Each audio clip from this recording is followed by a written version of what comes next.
তথ্যের বিকেন্দ্রীকরণ সেটি আমরা নিশ্চিত করতে চাই।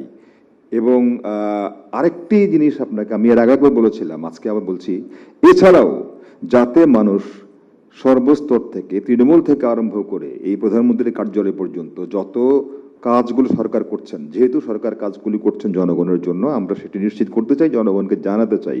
এই জন্য সরকারের একটি পরিকল্পনা আছে, শুধু পরিকল্পনা নয়, সরকার সেটি বাস্তবায়ন করতে যাচ্ছে। সেটি হচ্ছে জেলা তথ্য কর্মকর্তা, তাদেরকে আরো বেশি এম্পাওয়ার্ড করা হচ্ছে, তাদেরকে আরো বেশি ক্ষমতায়িত করতে পারছে, যাতে করে তারা যার যার ডিস্ট্রিক্টে যে সমস্ত ঘটনাগুলো হচ্ছে, সংশ্লিষ্ট জেলার সাংবাদিকরা যাতে জেলা তথ্য কর্মকর্তার সঙ্গে যোগাযোগ করে একটি আপ টু ডেট ইনফরমেশন পেতে পারেন যে কোনো বিষয় সম্পর্কে, ঘটনা সম্পর্কে। সেই জন্য জেলা তথ্য কর্মকর্তাদেরকেও ক্ষমতায়িত করা হচ্ছে। এগুলো একটা বিষয়। আর এবার আসি আজকের বিষয় সম্পর্কে, যে সেটি হচ্ছে, আপনারা জানেন যে সরকার যে নির্বাচনী ইশতেহার প্রকাশ করেছিল, সেই 31 দফা নির্বাচনী ইশতেহার সেটি বাস্তবায়ন করছে।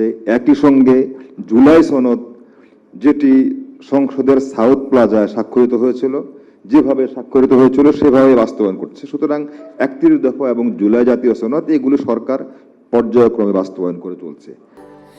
স্যান্ডেলিনা সো, রূপচর্চায় আভিজাত্য। এখন এই বাস্তবায়ন করে আমরা কথাগুলো বলছি, আসলে চলছে কিনা, সরকার বাস্তবায়ন করছে কিনা, এই কাজগুলো মানুষ জানতে পারবে আপনাদের মাধ্যমে। আপনারা যেভাবে জানাবেন, আপনারা যেভাবে জানবেন এবং যেভাবে জানাবেন, সেভাবেই সরকার, তাহলে জনগণ জানতে পারবে যে কাজগুলি কতটা হচ্ছে। আপনাদের সামনে শুধুমাত্র এই যে রাজনৈতিক গুণগত পরিবর্তন যেটা আছে, রাজনৈতিক সংস্কৃতির রাজনৈতিক অপসংস্কৃতি যে জায়গাগুলো আছে, সেখান থেকে যে মাননীয় প্রধানমন্ত্রীর নেতৃত্বে আমরা বেরিয়ে আসার চেষ্টা করছি, সেই জায়গায় আপনাদের সহযোগিতা চাই। আমরা চাই আপনারা রাজনীতি নিয়ে অবশ্যই রিপোর্ট করবেন, অর্থনীতি নিয়ে রিপোর্ট করবেন, কিন্তু ওই যে সংসদে যে কথাটা বলেছেন সেটা নিয়ে কথা বলি। আমরা কেন সিগারেটটা, আমরা কেন আরেকটা বিষয় আপনারা দেখছেন প্রাণীর দিক থেকে, এই যে প্রাণী, কুকুর বিড়ালকে তো আমরা এমন অবস্থা, আমরা জানি না আমাদের কি অবস্থা, মানুষ তো আমরা দাবি করি, তা আমাদের তো কুকুর মানুষ হয়তো অনেক সময় এমন অবস্থা হয়েছিল তো ফ্যাসিবাদের আমলে, মানুষ মনে করে আরে আমি তো, মানুষেরই তো কোনো দাম নাই, মানুষেরই তো কোনো নিরাপত্তা নেই, আবার কুকুর বিড়াল। অবস্থাটা এমন দাঁড়িয়েছিল হয়তো বা, যে ফ্যাসিবাদী শাসন আমলে যেখানে মানুষের কোনো নিরাপত্তা ছিল না, মানুষেরই কোনো মূল্য ছিল না, সেখানে তো কুকুর বিড়াল ঠিকমতো থাকবে কিনা, প্রাণী ঠিকমতো থাকবে কিনা, হাতি বাঘ ঠিকমতো থাকবে কিনা, বাঘ ঠিকমতো থাকবে কিনা, এটার অবস্থা তো, এটা তো মানুষ চিন্তাই করতে পারতো না। কিন্তু মাননীয় প্রধানমন্ত্রী এই জায়গাটা তো খুব বেশি কনসেন্ট্রেট করছেন। আপনারা দেখবেন যে উনি বন্য প্রাণীর সংরক্ষণের জন্য এই কাজটা করছেন। আমি একদিন জিজ্ঞেস করেছিলাম কথা বলতে বলতে যে আপনি কি কারণে এটা করছেন, অনেকগুলি কথা বলেছেন। তার মধ্যে একটা হচ্ছে, দেখেন, মানুষের প্রতি যে কোনো জুলুম হয়, মানুষের প্রতি মানুষ যদি জুলুম করে, কোনো না কোনো একদিন মানুষ অ্যাটলিস্ট প্রতিবাদ করার সুযোগ পায়, কিংবা তার পক্ষে কেউ কথা বলে, আরে এই যে বন্য প্রাণী, এটা তো একটা প্রাণ, তারও তো কষ্ট হয়, তার পক্ষে কেউ দাঁড়াবে না? সরকারকে দায়িত্ব না দাঁড়ানোর?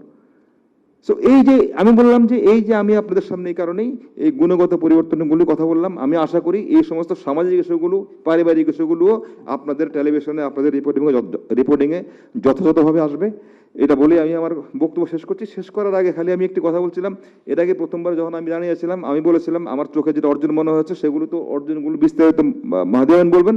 আমার কাছে সাম্প্রতিক সময়ে, বিশেষ করে গত আনুষ্ঠানিক যে অনুষ্ঠানটা হয়েছিল আপনাদের সামনে, প্রেস কনফারেন্সটা হয়েছিল, তারপরে আজকে আমি যখন দাঁড়িয়েছি, এই সময়ের মধ্যে ধরেন 1.5-2 মাসের মধ্যে আমার কাছে অন্যতম একটা বড় অর্জন মনে হয়েছে যে এবারের বাজেট। এবং আপনারা দেখবেন যে বাজেট দেয়া হলে, আমরা দেখেছি এই 1 দিন আগে 2 দিন আগেই কিছু জিনিসপত্র স্টক করে রাখা হতো, বাজেট হওয়ার পরে ওগুলো মার্কেটে ছেড়ে দেওয়া হতো, সেগুলো দাম হু হু করে বেড়ে যেত। কিন্তু এবার আপনারা খেয়াল করেছেন কিনা, এবারের বাজেটে দেওয়ার পরে একটা জিনিসের দামও বাড়েনি। এটা বোঝা যায়নি যে বড় একটা কিছু হয়েছে, কিন্তু এবং এটাকে মাননীয় প্রধানমন্ত্রী বলেছেন জীবন বান্ধব বাজেট। কেন বলেছেন জীবন বান্ধব বাজেট? দেখেন, এখানে নিত্য প্রয়োজনীয় জিনিসপত্র কোনোটার দাম বাড়েনি, আবার স্বাস্থ্য ক্ষেত্রে সেই ক্যান্সারের ট্রিটমেন্ট বলেন, ডায়ালাইসিসের ট্রিটমেন্ট বলেন, অন্যান্য ট্রিটমেন্টগুলো বলেন, এগুলোর ক্ষেত্রে দাম অনেক কমানো হয়েছে। সো বিভিন্ন সময় আমরা বাজেটকে বিভিন্নভাবে অভিহিত করতে দেখি, কিন্তু এবার উনি বলেছেন এটা জীবন বান্ধব বাজেট। এবং আমার ধারণা সারা বাংলাদেশের মানুষ, আপনারা বলতে পারবেন, আপনারাও জনগণকে ইন এ সেন্স রিপ্রেজেন্ট করেন। এটা ছিল জীবন বান্ধব বাজেট এবং এই বাজেট মানুষ অ্যাকসেপ্ট করেছে। সো এটা একটা বড় অর্জন।